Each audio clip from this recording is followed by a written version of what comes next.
네, 안녕하십니까. 배평입니다. 오늘 뉴스가 참 연일 충격적인 내용이 줄을 이루고 있네요. 우크라이나에 파병을 할 수 있다, 이런 얘기 나오고 있는데요. 만약에 우리가 우크라이나에 파병을 하면 어떤 일이 벌어질까요? 근데 문제는 나토 회원국 중에 직접적으로 파병하고 있는 국가는 없다는 겁니다. 우리는 나토 회원국도 아니잖아요. 그럼 우리가 먼저 나토에 가입을 해야 된다는 얘기인데, 정작 그 회원국들 어느 누구도 파병을 안 하고 있는데 윤석열이 국회 비준도 없이 지 맘대로 파병을 하겠다? 그리고 북익에 전혀 도움이 된 게 아니라, 왜 경제도 외교도 엉망진창이고 난리가 아닌데 살리려는 경제는 안 살리고 이젠 전쟁으로, 그러니까 북한이 생각보다 도발이 약하고 일본도 먼저 전쟁을 할 수 없으니 일본 대신 지금 대한민국이 먼저 참전해가지고 확전되면, 그러면 이제 북한을 러시아가 활용을 해서 좀 더 도발을 하게 만든 다음에, 그러면 일본이 참전하는 그런 시나리오가 만들어진 거 아닌가요? 우크라이나에 파병한다는 그 발언은요, 일본이 참전할 수 있도록 도와주는 거죠. 기시다도 지지율이 내려가고 있고 윤석열도 지지율이 내려가고 있으니 그러니까 그냥 전쟁을 일으켜서 전시라는 특수 상황을 만든 다음에 계엄령 선포하려는 거잖아요.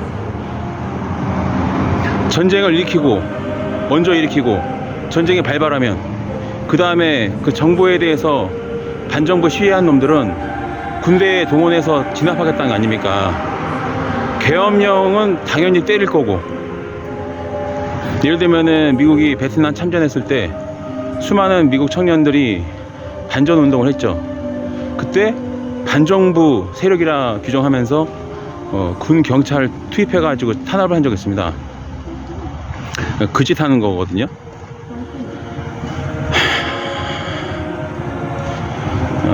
제가 지난달 3월 달에 또 2월 달에 그런 말씀을 드린 적이 있는데, 2월 말에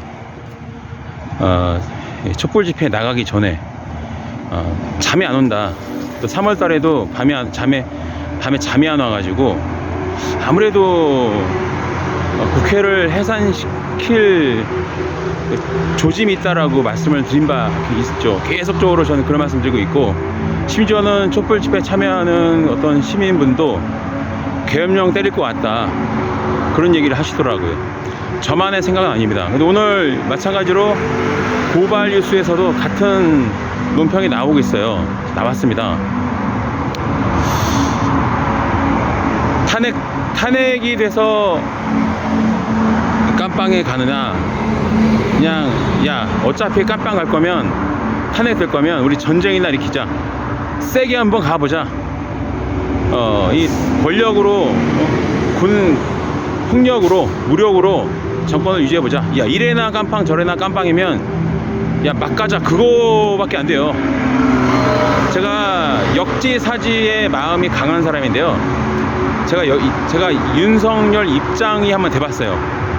윤석열 입장이 돼가지고 수단과 방법을 가리지 않고 내 권력을 유지하는 방법을 생각해봤더니 딱 지금 말씀드린 그거 그대로예요.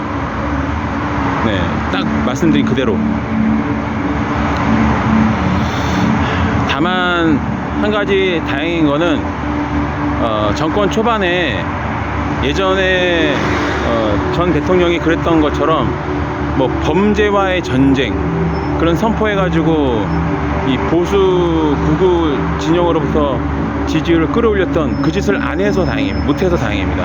얘네들이 머리가 나빠가지고 그건 못했어요. 만약에 제가 윤석열이나 한동훈이었으면 마약과의 전쟁 딱 선포하고 아주 그냥 막 엄청나게 칼을 휘둘렀을 거예요. 그러면 아마 분명히 보수 진영이나 중도 보수나 무당층에서는 엄청나게 아마 지지를 했을 겁니다. 근데 안타깝게도 얘네들은 이재명 죽이는 데만 정신이 팔려가지고 그런 머리를 굴릴 정도의 대가리가 안 되죠. 중요한 거는 제가 입장을 바꿔 생각해 봤거든요. 그랬더니 방금 말씀드린 것처럼 야, 생각해봐라. 지지율도 이제 계속 떨어져. 내가 생각해도 탄핵될 것 같아. 그 특검 실시되면은 50억 클럽부터 시작해서 주가 조작 분명히 부부 동반으로 줄줄이 구속되고 징역살이 하고 탄핵될 것 같아. 야, 어차피 이래나 저래나 우리 깜빵 갈 거 명확해 보이거든. 총선도 질 것 같거든. 탄핵은 불보듯이 뻔해. 그러면 뭐 할까? 야, 그러면은 전쟁 일으키자. 미국 핑계대고 한미일 동맹 핑계대고 북한 핑계대고 러시아 핑계대고 뭐 자유민주주의 이거 핑계대고 우크라이나 파병하자. 파병하면은 러시아가 가만히 있겠냐? 또 받아치겠지. 또 북한도 움직이겠지. 그럼 일본도 야 참전시키자. 그러면은 일본 한국 참전하고 미국이 또 뒤에서 후방에서 봐주고 봐주고. 야, 그러면은 이제 그때 뭐 반정부 시위한 놈들 국가 반란이라고 그렇게 낙인 찍어가지고 전부 다 구속시켜버리자. 그리고 이런 대통령에 대해서 탄핵 소추안 발의되면 국회 해산시키자. 왜? 전시니까. 전시라는 특별한 시기니까 계엄령 발동도 가능해. 국회 해산시켜버리고 다 구속시켜버려. 그리고 반항하는 놈들 다 집어넣어버려. 그거 아닙니까? 그거. 그렇게 해서 감옥 가나 저렇게 해서 감옥 가나 어쨌든 감옥 가는 건 똑같은 거거든요. 제가 입장을 바꿔 생각해 보니까 그것만이 살 길이더라. 아마 저의 이 생각이나 지금 윤석열 생각이나 똑같을 거예요. 이건 불을 보듯 뻔한 겁니다. 역지사지 아닙니까? 뭐 이래나 저래나 이래도 탄핵 저래도 탄핵이면 야, 전쟁이나 일으키고 탄핵되자. 그거밖에 더 있어요? 여러분 저기 집회 나가실 때 태극기 꼭 드시는 게 좋을 거예요. 왜냐면 제가 오늘도 수요 집회 나가서 어떤 걸 경험했냐면 태극기를 들고 딱 그 소녀상 옆에로 딱 갔더니 그 경찰 중에 한 명이 한 명이 나이 좀 있고 좀 경력이 좀 있는 것 같아요. 호봉수가 높아 보이더라고. 그 팀장급 되는 그 경찰이 나한테 태극기 들고 있는 거 보고 막 저기 친일파 쪽으로 가라고 본 거예요. 왜냐면 태극기 들고 있는 시민이 소녀상 지키고 있으면 얘네들 계산에 안 맞는 거거든요. 그게 태극기 들고 있는 국민은 무조건 소녀상이나 뭐 이 수요 시비 이쪽을 반대를 돼야 맞는 거거든요. 내가 태극기를 들고 딱 서 있으니까 되게 싫어하더라고.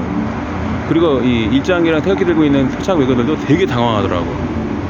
여러분들이 태극기를 들고 집회를 나가시잖아요. 군 병력이 투입이 돼도요 감히 어떻게 못합니다. 이 군 경찰은 태극기에 아침 저녁으로 경의하는 사람입니다. 경의를 하고 굳게 다짐하는 사람들입니다. 태극기 들고 있는 시민을 향해서 발표할 수 있는 군인은 없어요. 이런 제 깊은 뜻을 이해를 못 해주시니 참 참담하고 답답합니다. 진짜 이만 마치도록 하겠습니다.